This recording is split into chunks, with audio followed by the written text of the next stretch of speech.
Amém, irmãos? Abra sua Bíblia comigo no livro de Ezequiel, profeta Ezequiel.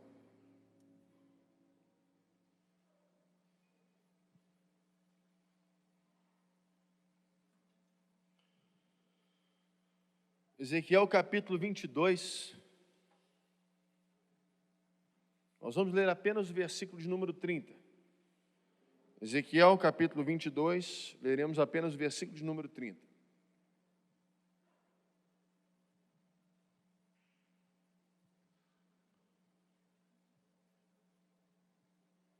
Eu estou lendo a Bíblia toda em 100 dias com alguns irmãos aqui da igreja, e esse é um dos livros que lerei esta semana, Ezequiel. Mas hoje vamos meditar em apenas um versículo, versículo 30, que diz assim: busquei entre eles um homem que tapasse o muro e se colocasse na brecha perante mim, a favor dessa terra, para que eu não a destruísse, mas a ninguém achei. Ezequiel 22, 30.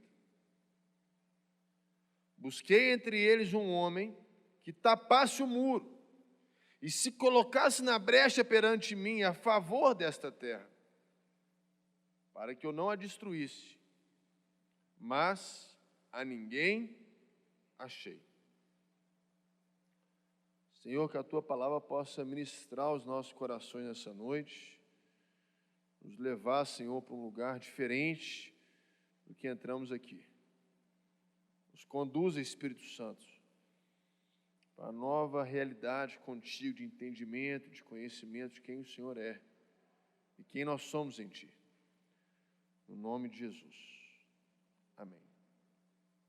Meus irmãos, essa semana eu estava em São Paulo e algo muito lindo aconteceu, coisa que eu particularmente nunca vivi.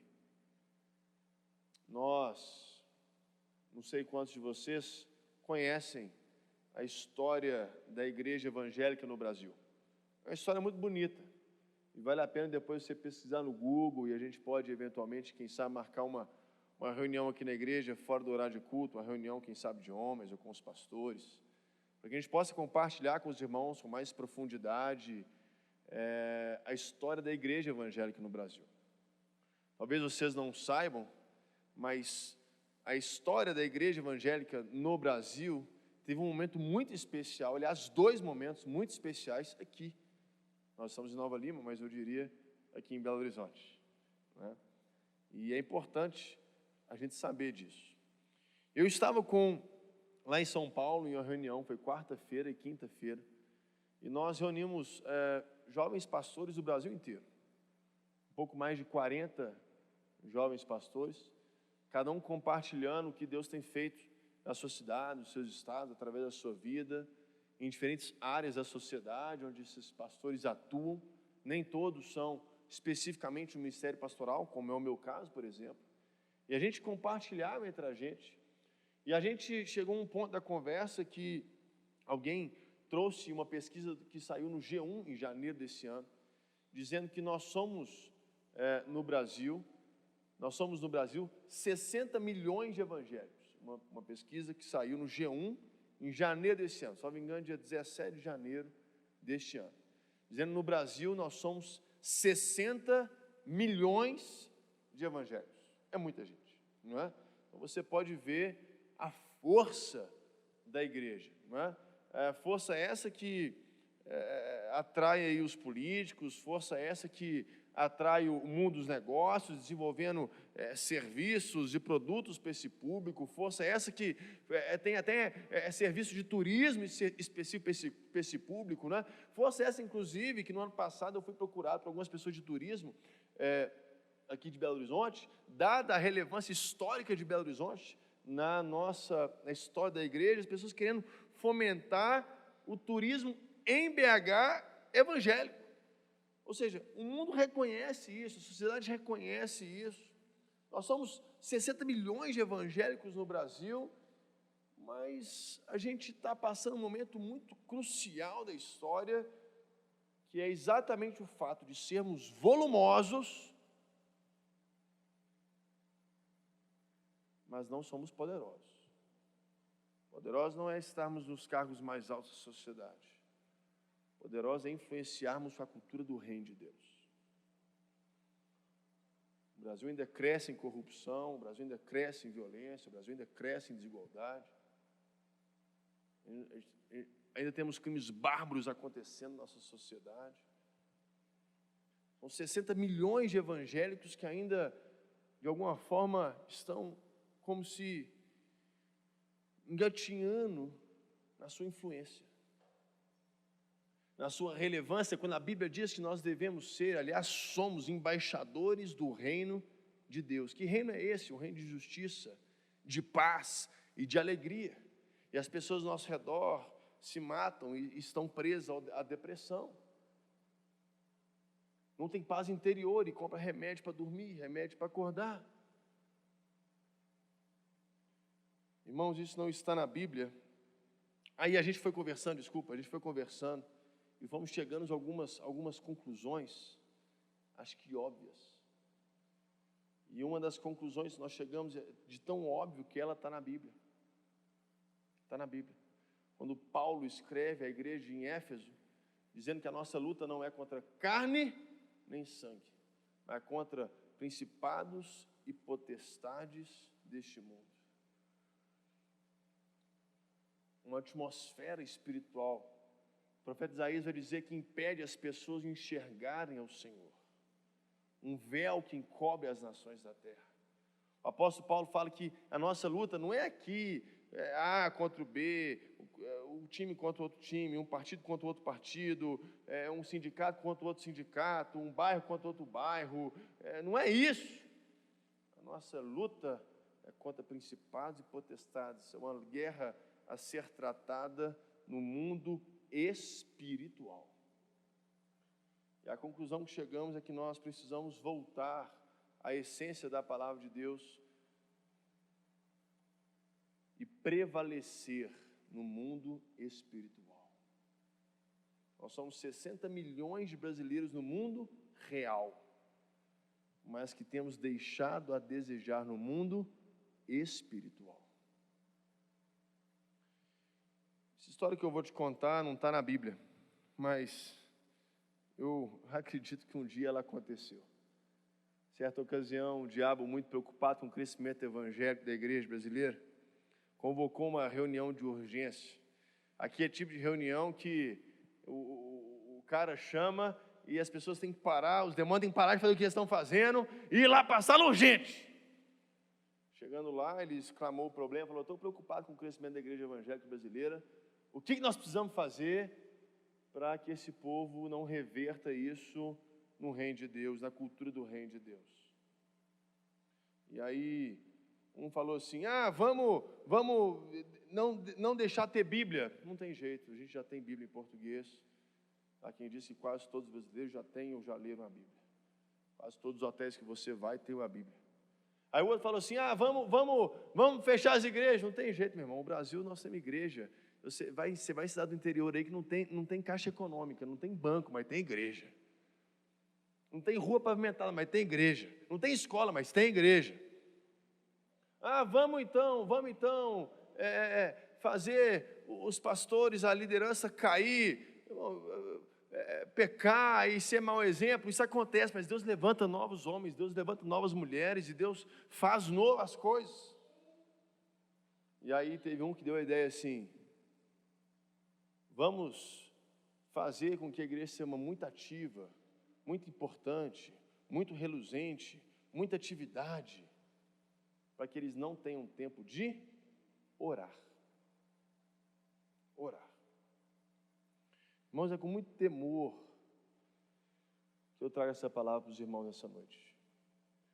E eu me coloco como primeiro alvo dessa mensagem, sou eu mesmo. Primeiro alvo sou eu mesmo.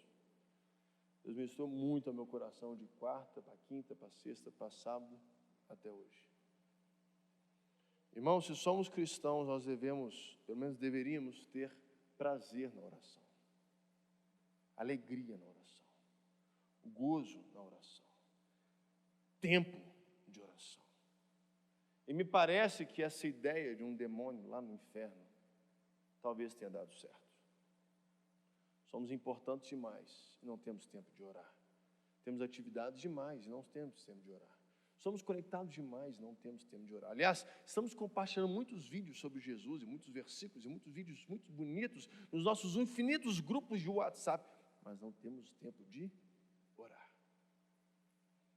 Se somos cristãos, deveríamos ter prazer na oração, e para ter prazer na oração, você e eu precisamos voltar a conhecer os benefícios da oração, o poder que existe na oração, que está dentro desta ferramenta, desta arma, deste instrumento que é a oração.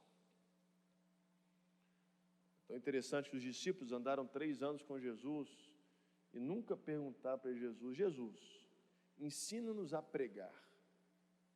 Os discípulos nunca perguntaram para Jesus: Jesus, ensina-nos a curar. Mas eles perguntaram para Jesus: Jesus, ensina-nos a orar. Porque eles sabiam que todo aquele poder, toda aquela graça, tudo aquilo que afluía de Jesus, toda aquela vida que saía de Jesus, era advento, era resultado de uma vida de oração.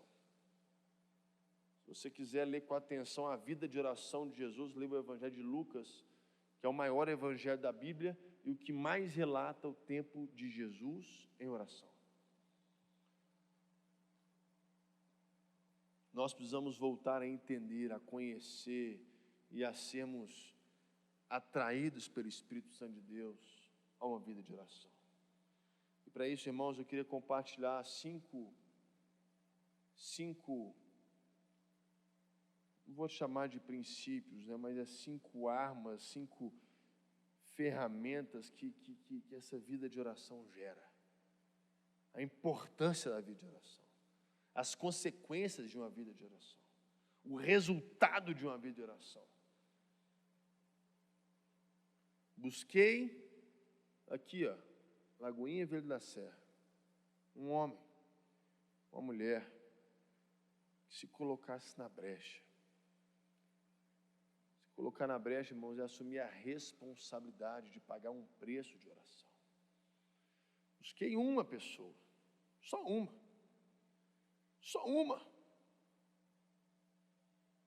E a Bíblia diz que o Senhor não achou ninguém. Estavam todos ocupados demais. Estavam todos atribulados demais. Talvez estavam todos conversando demais no seu WhatsApp, acompanhando a economia, procurando em fontes secretas se Paulo Guedes vai ou fica, procurando qual que é o melhor investimento, querendo saber se restaurante pode ou não pode abrir, se pode ou não pode vender bebida, se pode ou não pode vender isso, se pode ou não pode vender aquilo, e qual que é a forma que eu tenho de fazer virar online o meu negócio, não virar e desvirar, e que, como é que é, e se eu vou poder, se eu vou trabalhar, se eu vou ganhar, todo mundo ocupado demais, e os olhos do Senhor procurando alguém que se colocasse na brecha pelo povo de Israel, porque estaria para vir um período de 70 anos de escravidão sobre o povo. E Deus procurando alguém que intercedesse. E a Bíblia diz que o Senhor não achou ninguém. Meus irmãos, eu tenho muito medo no meu coração. E repito, é com muito temor que eu trago essa palavra. Eu oro a Deus para que esse texto não seja uma realidade, mas seja um alerta. Porque eu me preocupo se ele não é uma realidade. Se Lucas está falando que a gente não ora, a gente ora, é verdade, a gente ora, irmão. A gente ora, acorda, Senhor, muito obrigado por esse dia, em nome de Jesus, amém. Abençoe esse alimento, em nome de Jesus, amém. E abençoe meu dia, minha família, minha esposa, meus filhos, amém.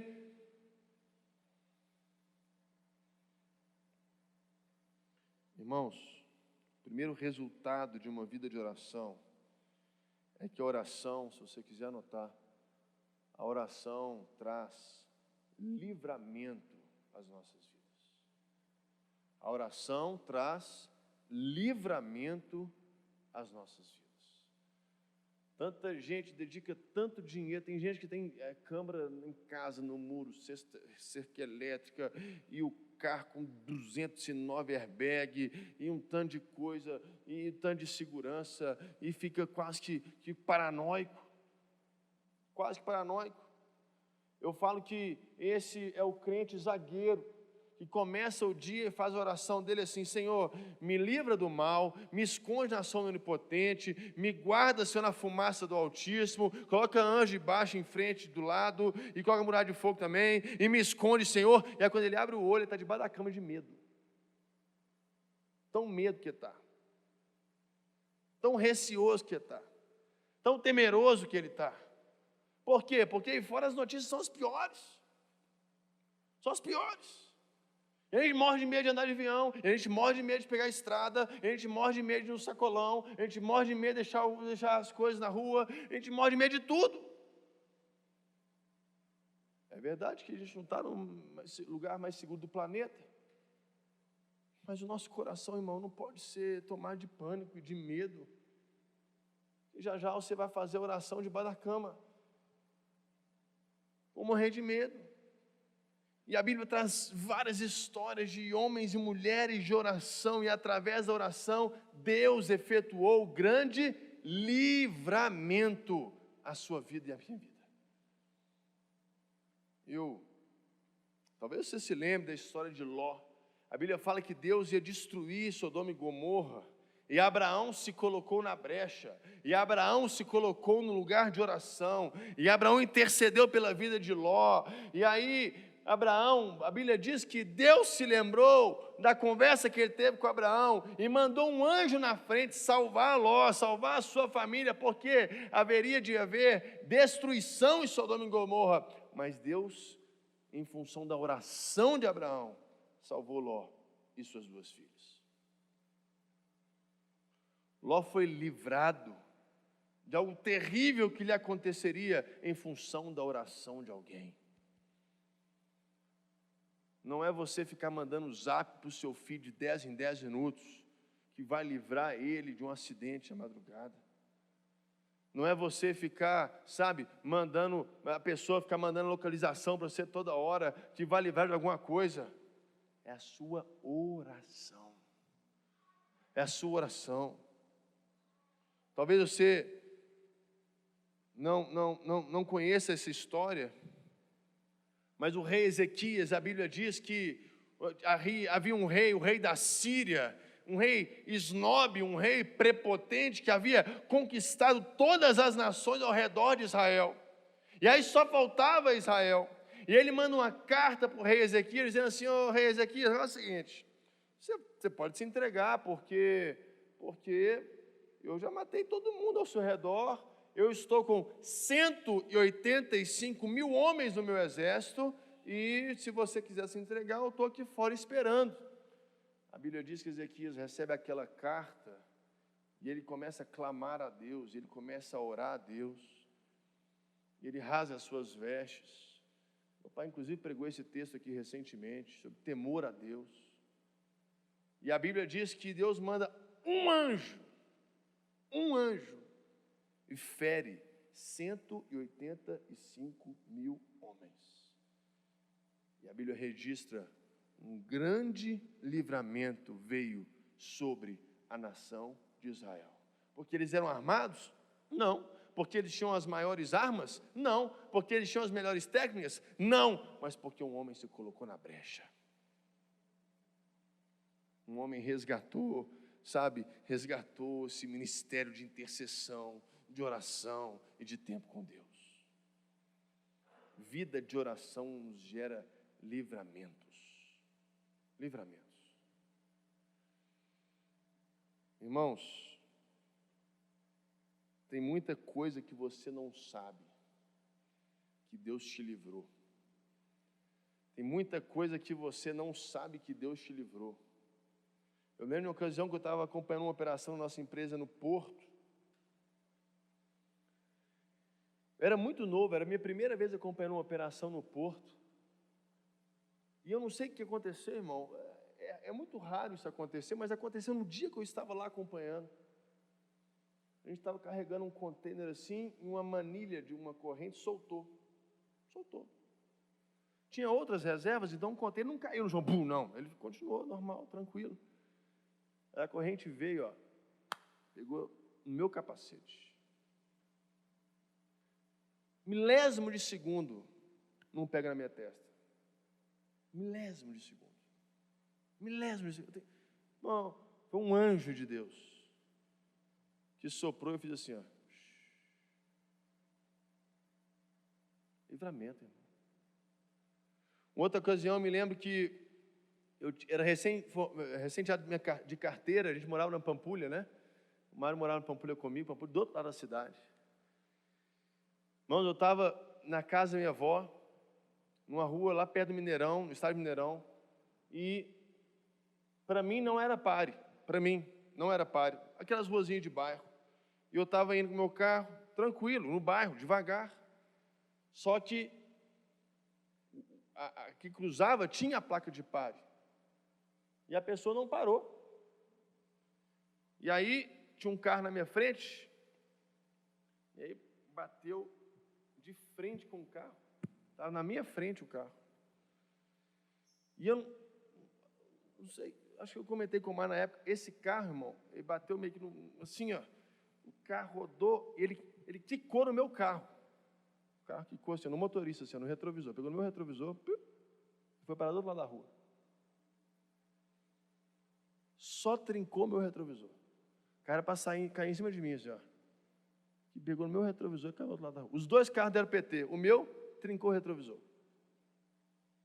Ninguém morreu, graças a Deus. Ninguém ficou ferido. Tinha crianças a bordo. A moça estava saindo para pegar a escola. Na rua do Neuza Rocha, para quem conhece a Pampulha. Livramento de Deus. A sua oração gera livramento na sua vida, na vida da sua família, na vida das pessoas que você ama. Irmãos, o segundo resultado da oração é que a Bíblia diz, e a Bíblia nos ensina e ela nos encoraja, a oração nos dá vitória. Presta atenção numa coisa, a oração te dá vitória. Você quer fechar um contrato com um cliente? Ore mais e fala menos. Você quer uma vaga de emprego? Ora mais e fica menos no grupo de WhatsApp. Você sabe, tá uma questão, um conflito emocional, uma situação emocional, uma doença, uma enfermidade, uma questão financeira, coloque-se na brecha, ore, pague um preço em oração pelo seu casamento, pague um preço em oração pela saúde, pague um preço em oração pela nossa nação. A oração nos dá vitória, irmãos. Você talvez se lembre, logo depois de Deus abrir o Mar Vermelho, a primeira guerra do povo de Israel contra os amalequitas, lá em Êxodo capítulo 17, a Bíblia diz que o povo travou uma guerra contra os amalequitas, e Moisés, o líder da nação, se coloca no alto do monte, enquanto as suas mãos estão erguidas em oração pelo povo. A Bíblia diz que o exército de Israel prevalecia, mas quando a sua mão se abaixava, quando a oração cessava, quando eles esmureciam, eu estou cansado, o exército dos Amaleque prevalecia. De tal forma, a Bíblia diz que Arão e Ur ficam sustentando as mãos de Moisés, para que eles pudessem ir até o fim e derrotar os amalequitas. Vitória é fruto de oração. Uma porta aberta na sua vida é fruto de oração. Uma solução para o seu casamento é fruto de oração.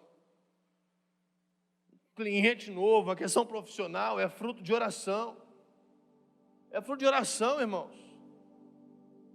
Se você perguntar para o meu pai, você pode perguntar para ele, quem sabe numa reunião de homens que você quiser, sabe? A história da nossa empresa, hoje 54 anos, alguns de vocês conhecem. Se estamos, onde estamos, é exclusivamente a graça de Deus, a misericórdia de Deus. Temos lá, eu saí de lá, tem 2 anos, mas até onde eu estava, tínhamos lá toda semana reunião de oração. Oração.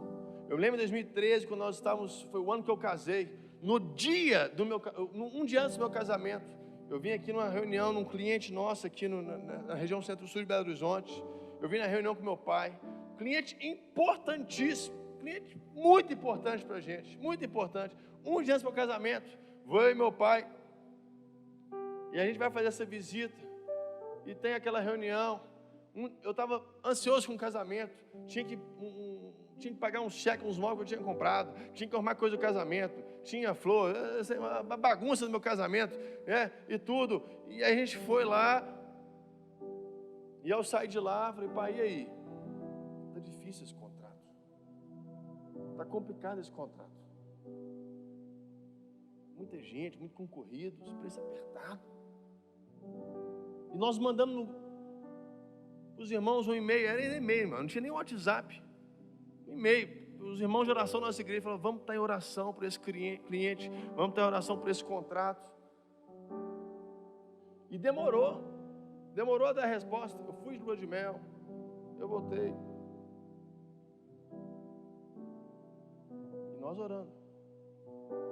E aí o pastor Caju, alguns de vocês lembram do pastor Caju, né? Que ia lá muito na Lagoinha São Bento. O pastor Caju foi me ministrar um dia lá na igreja, e domingo, e aí ele foi orar por mim, e falou assim, olha, eu estou vendo Deus assinando um contrato que vocês estão orando, tem um tempo já, e Deus vai te dar esse contrato essa semana. Não passou uma semana, irmãos, esse grande cliente nosso renovou o contrato com a gente. A oração te dá vitória. A oração te dá vitória. Irmãos, eu me coloco, repito, como alvo dessa mensagem. Eu também preciso melhorar. Sabe, eu também preciso melhorar. Também preciso melhorar. Mas a oração que nos dá vitória. Lembro de um dia que eu viajei. Já contei essa história para vocês. Eu viajei, estava na minha pré-campanha ainda em 2018, e eu fui lá para uma cidade chamada Ipatinga, e tantos dias, irmãos, para acontecer um tanto de coisa que pode acontecer, e no dia que eu fui encontrar um tanto de gente, aquelas reuniões assim e tal, para encontrar o povo todo, foi o dia que estourou o tanque da Uzi Minas. Falei, meu Deus, tanto dia para acontecer isso, o que acontece o dia que eu vou aqui? E umas 50 pessoas, a gente ia fazer um grande encontro, sabe quantas pessoas foram? 3. Falei, Deus, não é possível, esse tempo pode estourar, qualquer dia, vem estourar no dia que eu estou aqui. Eu voltei muito triste, muito triste, muito triste. Era uma segunda-feira, ou era segunda ou era sexta, depois vocês lembraram no jornal aí, 2018, agosto de 2018. Era uma segunda ou era uma sexta. Voltei muito triste. E eu falei a Gabi por telefone. E quando eu cheguei em casa, ela tinha chamado alguns irmãos para estarem em oração. Para não deixar aquilo me abalasse, para que eu não deixasse aquela situação, gerasse angústia no meu coração, gerasse medo no meu coração. Quando eu cheguei em casa, estava o povo orando. Não bastasse só a minha eleição, fruto de milagre de Deus, fruto da intervenção de Deus, a cidade que eu mais tive voto fora de Belo Horizonte foi Ipatinga. Só para Deus mostrar que é Ele quem comanda, é Ele quem controla, é Ele quem é Senhor. E nós podemos nos morrer de trabalhar, mas é a oração que gera vitória. Irmãos, lembre da vida de Esther. Se você não quiser, essa história que eu estou contando é para tentar ilustrar um pouco mais os princípios, mas só você ler a vida de Esther, e você vai ver que existia toda uma armadilha, toda uma cilada, toda uma tramóia montada contra o povo de Deus. E a Bíblia diz que Mordecai se colocou na brecha e começou a orar, e começou a clamar, e Esther convocou um jejum com as suas servas, e começou a orar, e começou a interceder, e se colocou na brecha pelo povo, e não se passaram muitos dias, aquele que havia planejado a cilada, morreu na cilada que ele havia criado contra o povo de Israel. Teve vitória. A oração, irmãos, não é a única, mas é assim, é a arma mais poderosa que você tem e que o inimigo não tem defesa, e a gente não usa. A Bíblia diz que o Senhor olhou para a terra e não havia um homem sequer que se colocasse na brecha.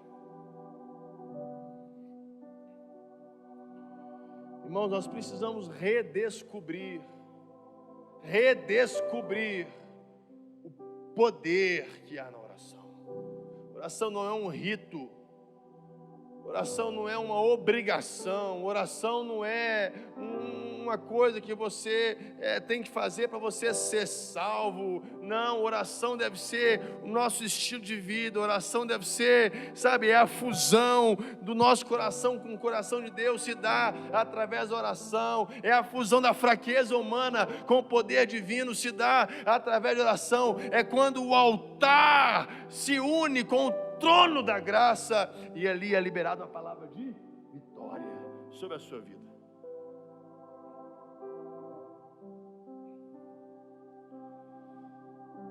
Três, a oração pode reverter situações impossíveis a olhos humanos.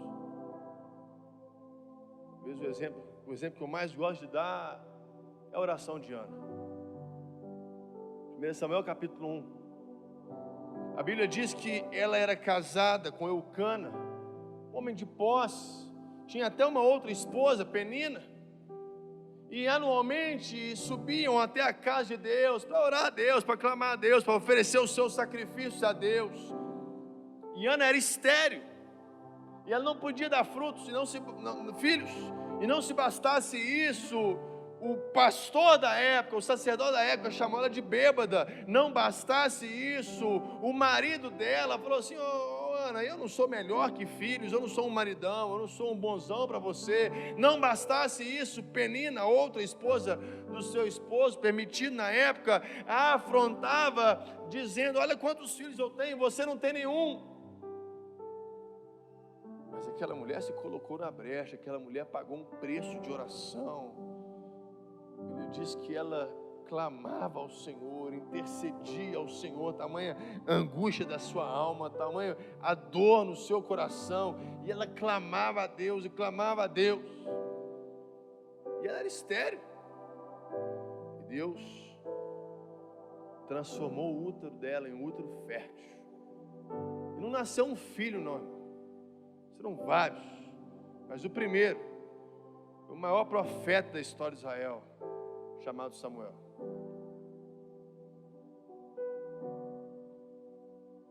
Só para você ver que Deus é especialista em milagres. Deus pode fazer as coisas sem nós, sem a gente, sem você, sem mim.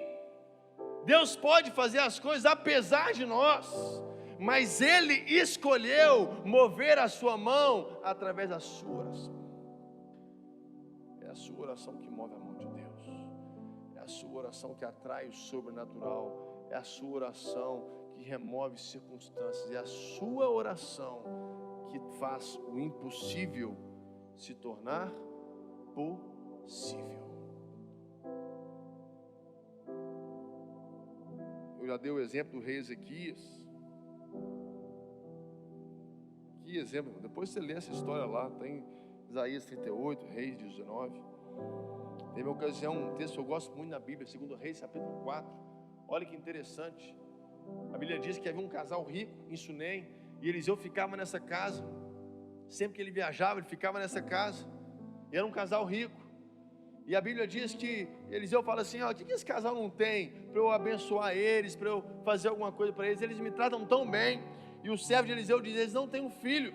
E Eliseu solta a palavra profética, fala: você vai segurar o neném daqui 9 meses. Ela creu naquela palavra e nasceu um filho, e glória a Deus por isso. E a Bíblia diz que o tempo passou, e por alguma situação, alguma doença,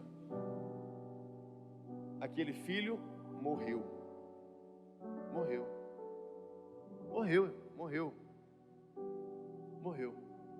E a mãe daquele menino então se coloca na brecha pelo seu filho, E ela corre até o homem de Deus, Eliseu, e fala: olha, eu não pedi esse filho, eu não pedi, eu estava feliz, eu e meu marido, aceitei a minha situação, você liberou uma palavra, eu ganhei o filho, e agora ele morreu, eu não aceito isso sobre a minha vida, não aceito esse espírito de morte sobre o meu filho. E aí falou assim: vamos mandar meu servo ir lá para curar ele. Não, quero você que profetizou, quero você, não te deixarei ir se você não for lá no meu filho. E a Bíblia diz que Eliseu foi com ela, e ele deita de frente com o menino. A Bíblia diz que aquele menino espirra 7 vezes e ressuscita. Não sei se você acredita na Bíblia, irmão. Eu acredito na Bíblia de capa a capa, até nos mapas eu acredito. A Bíblia diz que o menino ressuscitou, porque a oração transforma algo impossível em algo possível. Se há ressurreição para alguém que perdeu a vida e voltou da morte para a vida, quanto mais, irmãos, deve ser a nossa intercessão e o nosso posicionamento na brecha por aqueles que estão mortos espiritualmente, por aqueles que um dia andaram nos caminhos do Senhor e hoje estão frios, por aqueles que sabem da verdade e hoje estão afastados, por aqueles que já tiveram os seus pés firmados na rocha e hoje estão distantes de Deus. Quanto mais deve ser a nossa posição de se colocar na brecha por aqueles que um dia estiveram vivos conosco na fé. Certa ocasião, um jovem virou para mim, eu gosto desse exemplo, e falou assim: pastor, ora por um colega meu, né, da faculdade, ele está desviando. Eu não vou orar por ele não. O que é isso, pastor? Você não é pastor? Eu não conheço ele. Se Deus permitiu que você fosse da sala dele, é para que você ore por ele, para que você abençoe ele, para que você interceda por ele, para que você pague um preço em oração por ele. Eu vou fazer isso por você, você faz por ele. A oração, irmãos, a oração torna o impossível impossível. Se você tiver um pouquinho de curiosidade, ir no YouTube, você vai ver o tanto de pastor que nós temos hoje, relevantes no Brasil, influentes no Brasil, fiéis a Deus, tementes a Deus, piedosos em Deus, que são fruto da oração dos seus pais. A olhos humanos seria impossível aquele jovem se converter. Era o mais doido, era o mais maluco, era o mais maconheiro, era o mais drogado, era o mais baladeiro. A olhos humanos isso é impossível. Mas Deus transforma uma situação impossível aos humanos em uma vitória, em algo possível, fruto de oração. Vocês são pais, paguem um preço pelos seus filhos, se coloquem na brecha pelos seus filhos, paguem um preço de oração pelos seus filhos. Hoje é aniversário da minha mãe, eu falei com ela e postei isso. Muito do que eu vivo hoje, com a minha família, com a minha esposa, com meus filhos, muito do que eu vivo hoje, eu tenho certeza que é fruto de oração da minha mãe, é fruto de oração do meu pai. Porque a oração reverte, irmãos, o que é impossível passa a ser possível. 4. São só 5, está acabando. A oração é a chave para abrirmos as comportas dos céus, para um derramar, um despertar, um despertar e um derramar do Espírito Santo de Deus. A oração é a chave. É a chave. É igual eu ir abrir o armário do Arthur de manhã. Abriu aquele negócio, né? Ontem meu irmão Daniel foi jantar lá em casa. E aí a gente sai catando que tanto de brinquedo. Estou com 2 meninos. Aí eu saio catando que tanto de brinquedo para limpar a casa, boto tudo no armário. Aí o Arthur acorda às 6 da manhã. A primeira coisa que ele faz? Abre o armário.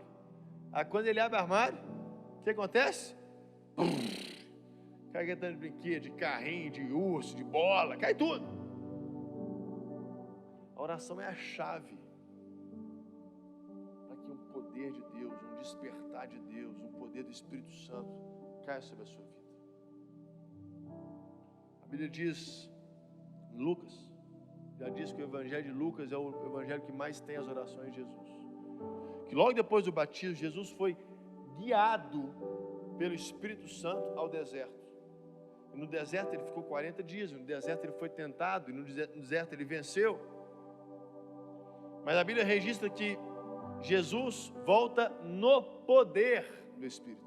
Ele vai guiado pelo Espírito e volta no poder do Espírito. Porque ele fica 40 dias de oração. E há poder. E a favor. Poder esse que estava lá o casal rico de 2 Reis capítulo 4 em casa, tomando um chá, vendo um filme, vendo um Netflix, e passa um homem que eles não conheciam, e ele passa de novo, e ele passa de novo, e aquela mulher vira para o esposo e fala assim: eu vejo que esse homem é homem de Deus, sem ele abrir a boca, sem ele falar nada, sem ele pregar, sem ele profetizar, sem ele nunca ter feito nenhum milagre, mas havia um favor de Deus sobre a vida dele, que fez aquela mulher ver que aquele homem era um homem de Deus. Poder esse que as pessoas ao seu redor vão ver, aqui é uma mulher de Deus, aqui é um homem de Deus. Uma graça de Deus sobre a sua vida, um favor de Deus sobre a sua vida. Irmão, se você não quiser crer, sabe, me dá a sua parte, eu quero. Isso é espiritual demais, isso é alucinação demais, me dá a sua parte, eu quero.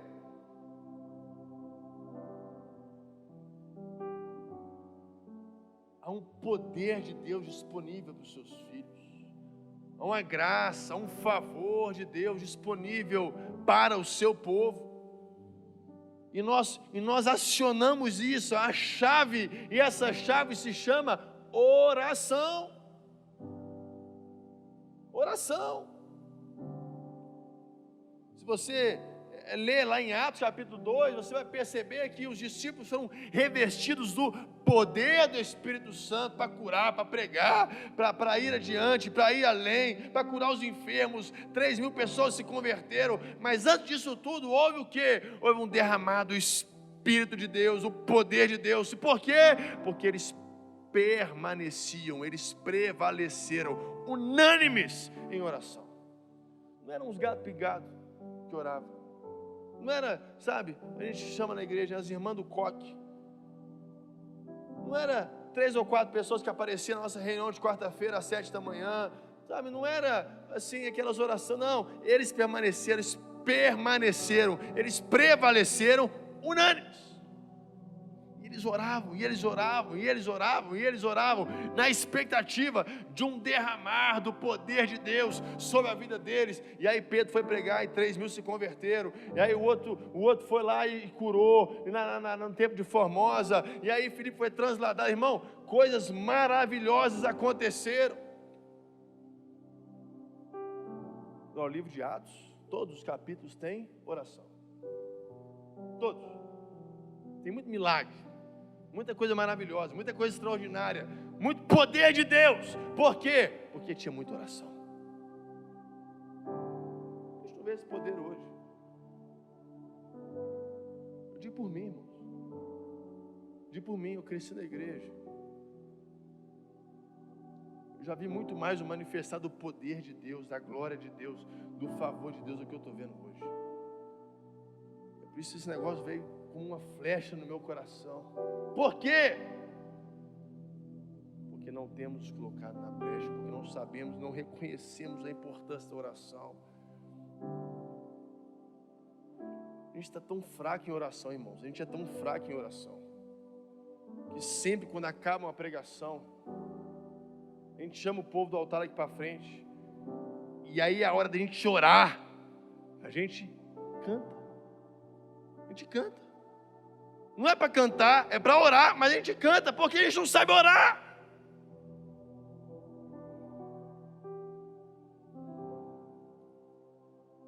Irmãos, a Bíblia diz lá em Isaías 44, versículo 3: eu derramarei água sobre o sedento, torrentes de água sobre a terra seca. Eu te abençoarei e abençoarei a sua posteridade, a sua descendência. Mas você tem que estar seco por Deus, estar sedento por Deus, estar clamando a Deus. Hoje eu postei 3 livros no meu. Estou tão aflito com essa mensagem. Eu peguei uns livros que eu tenho antigos.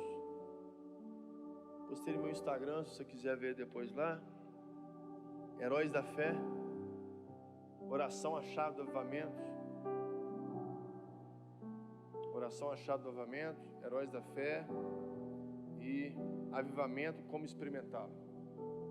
Heróis da Fé trata da história de 20 homens recentes, de Lutero para cá, 1500 para cá. Eu queria destacar um deles, Jonathan Edwards, nascido em 1703 nos Estados Unidos. Um tempo de profunda apostasia, apatia e frieza espiritual nos Estados Unidos. Esse homem é um homem culto, esse homem é um homem que cresceu na igreja. E a Bíblia fala que ele, mas os livros dele falam que ele, movido pelo Espírito Santo de Deus, começa a experimentar uma abundância de oração, e um volume de oração, e uma intensidade de oração. E fruto da revelação divina, ele escreve um sermão chamado Pecadores na Mão de um Deus Irado. O sermão mais famoso do mundo, que eu aconselho fortemente vocês verem no YouTube. Obviamente não é ele pregando, ele nasceu em 1703, é outras pessoas que transcrevem esse sermão dele. Pecadores na mão de um Deus irado. E ele era de uma igreja que, segundo a história, não tinha pregação assim oficial. Eles sorteavam ali quem ia pregar, e Deus tinha dado esse sermão para ele. E quando ele começa a pregar, as pessoas começam a cair no chão em lágrimas, e cair no chão em lágrimas, e cair no chão em lágrimas, dado o tamanho poder de Deus que veio sobre aquela cidade. E a história relata que aquela noite a cidade não dormiu, porque em todas as casas houve arrependimento. E ali começa com a pregação daquele homem, o poder de Deus, uma transformação da história da igreja americana. Estados Unidos, referência em tanta coisa, né? Bacana demais, a gente vai para lá, a gente quer ir para lá. Jonathan Edwards se colocou na brecha para uma nação. No final do século 1790, nasce um outro cara que espalhou um grande avivamento sobre os Estados Unidos, um grande avivamento sobre a Europa, chamado Charles Finney. Não nasceu num lar cristão, mas foi atraído por Deus. E Finney dizia: a reunião mais importante que eu tenho é a minha reunião de oração, toda segunda-feira.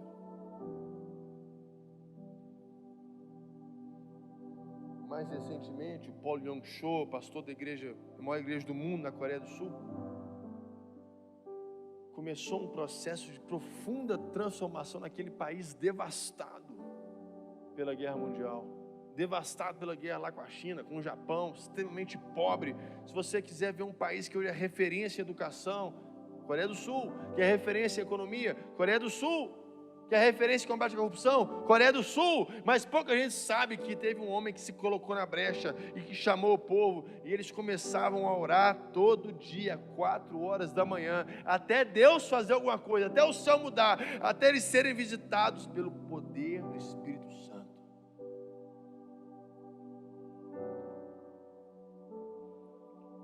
E por último, irmãos,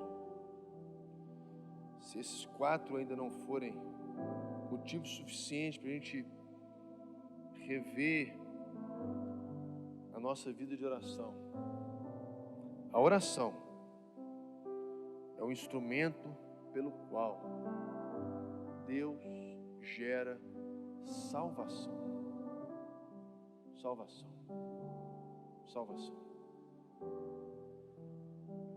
Se você quer os seus filhos salvos, não é trazer eles numa igreja, tem luz, de LED, top. Isso é legal. Se você quer o seu esposo, sua esposa salvo, não é vir conversar com os pastores. Isso é muito importante, conversar com os pastores. Mas não é isso, não é a eloquência humana, não é o conhecimento humano, não é o esforço, o trabalho humano. É a mão de Deus. É a mão de Deus, é o Espírito Santo de Deus.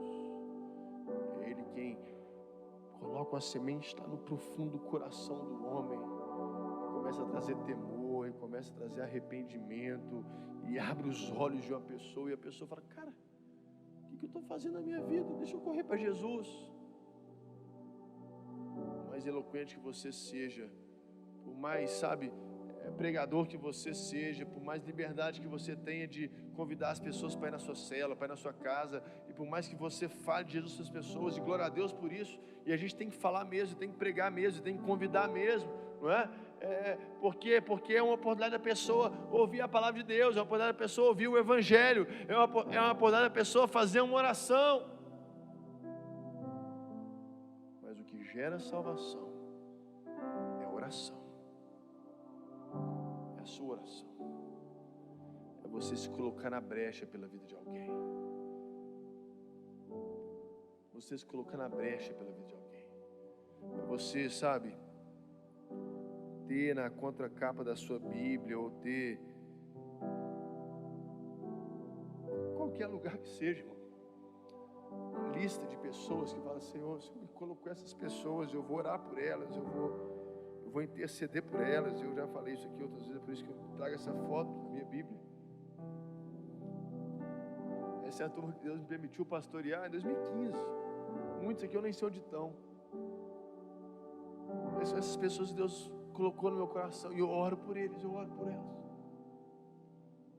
Uns estão firmes com Deus, Mário e Taizinha estão aqui até hoje, outros estão distantes do caminho do Senhor, estão longe, estão secos, estão áridos, estão tão longe.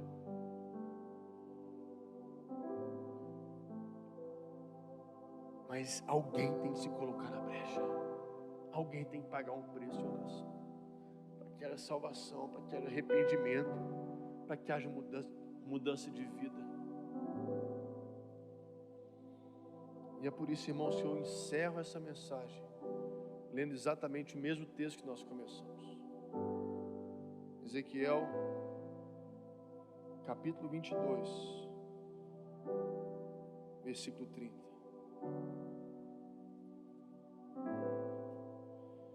Busquei entre eles um homem que tapasse o muro e se colocasse na brecha perante mim, a favor do Brasil, a favor do Vila da Serra, a favor de Minas Gerais, a favor de Belo Horizonte, a favor da igreja, a favor da família.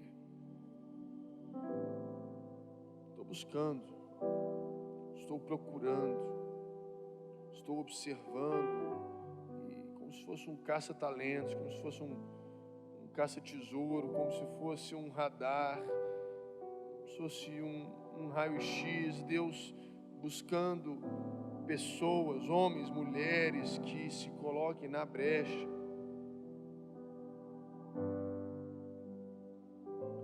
A favor da nossa nação, a favor da sua família, a favor do seu casamento, a favor da nossa igreja, para que eu não a destrua. A ninguém achei. Ninguém achei. Irmãos, repito pela terceira vez, eu sou o primeiro alvo dessa mensagem. Eu sou o primeiro alvo dessa mensagem. Sabe o que eu assumo responsabilidade por essa mensagem, como pastor dessa igreja, como crente em Jesus, como esposo, como pai. Eu pego essa mensagem e falo: Senhor, ai de mim, Senhor, ai de mim, me leva para esse lugar de novo. onde a vitória vem da oração, onde o livramento vem da oração, onde o impossível se torna possível através da oração, onde há um poder de Deus pela oração, onde há salvação pela oração. A gente canta, Cristo tem poder para salvar, mas a gente não ora por salvação.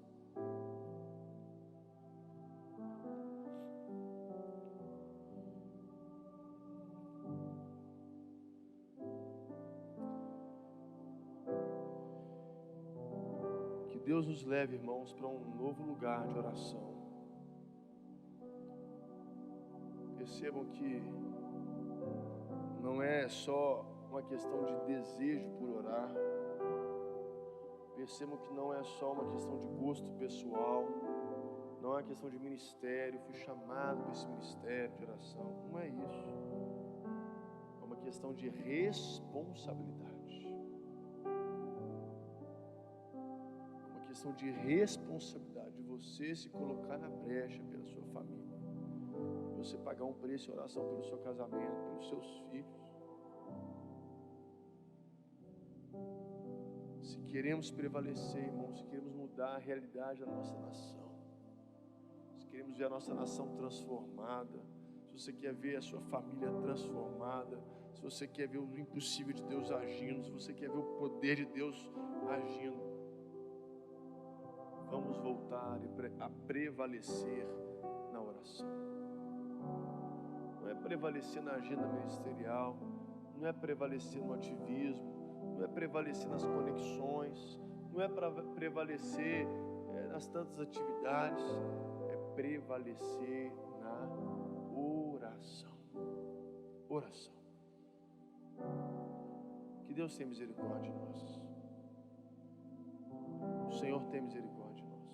E que o Espírito Santo nos leve, nos conduza, nos acorde, nos desperte, traga peso ao nosso coração, para que possamos assumir essa responsabilidade. Se é a primeira vez que você vem aqui na igreja, eu te peço até desculpas. Queria poder estar pregando uma palavra talvez um pouco mais para cima.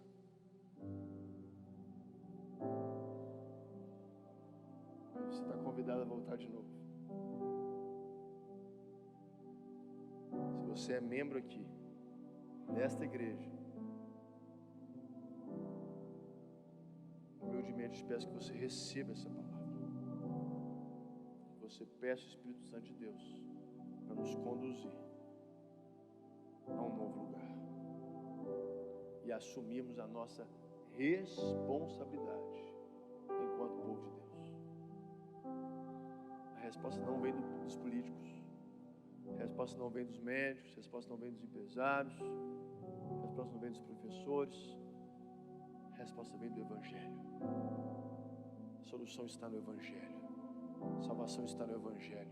A mudança de cultura, mudança de comportamento, mudança de caráter está no Evangelho. Está no Evangelho.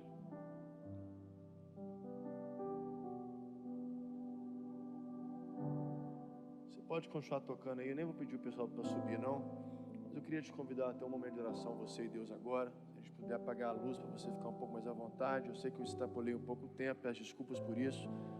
Se você estiver aqui embora, fique à vontade também. Mas quem sabe esse não seja o momento para você retomar a sua vida de oração.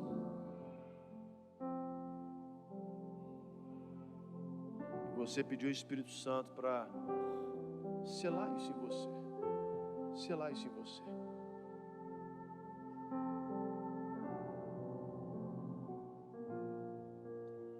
Que Deus nos livre. Que Deus nos livre. Deus nos livre